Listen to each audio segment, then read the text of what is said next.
There's stories in wrestling about how superstars became legends, stories about struggle, pain, rejection, hard work. But then there's those stories.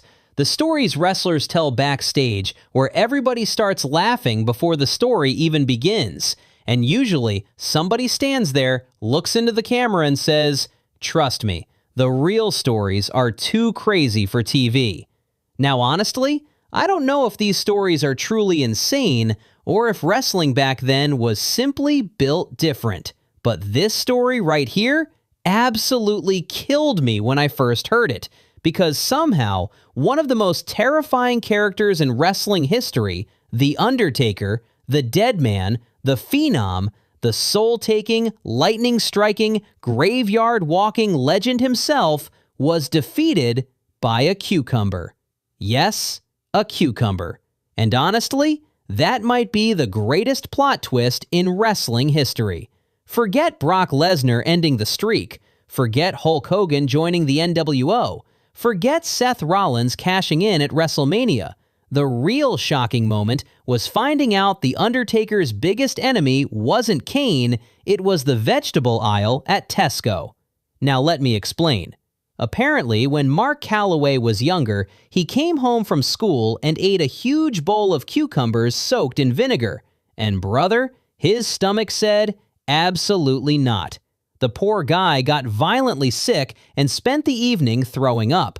And from that moment onwards, the smell of cucumbers made him feel physically ill. Which meant wrestling locker rooms immediately did what wrestling locker rooms always do.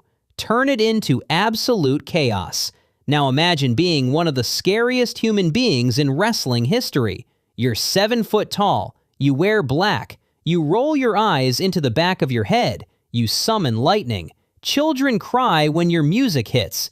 Meanwhile backstage, grown men are chasing you around with salad ingredients. That's wrestling. Apparently, Paul Bearer and Bryan Adams once slipped cucumber slices into Undertaker's iced tea while they were eating at a restaurant. And when Undertaker noticed the cucumber floating in the drink, the man nearly threw up instantly. Honestly, that image alone is incredible. Imagine being a waiter and seeing The Undertaker dry heaving because somebody weaponized a cucumber. And then somehow, it gets even crazier.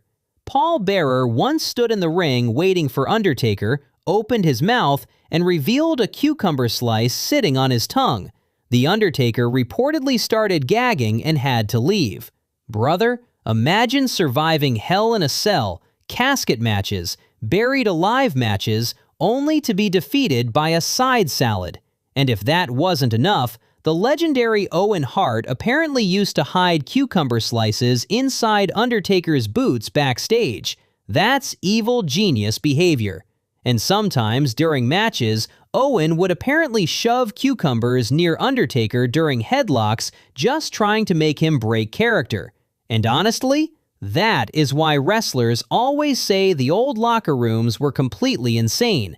Because only in wrestling can you go from "Tonight, I battle for the WWF Championship," to "Please stop putting vegetables in my shoes."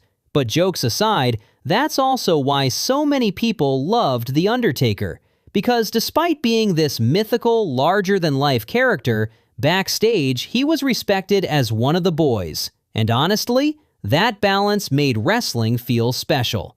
The Undertaker wasn't just a character. Mark Calloway became wrestling culture itself. Now Undertaker, if you ever somehow hear this, first of all, thank you for the memories.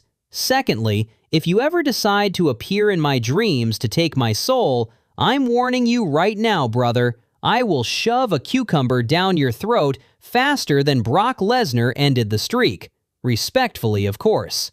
Guys, do you miss hearing crazy old-school wrestling stories like this? Comment below. And if you enjoyed what you heard, like, share, and follow for more wrestling nostalgia, gaming memories, and culture discussions.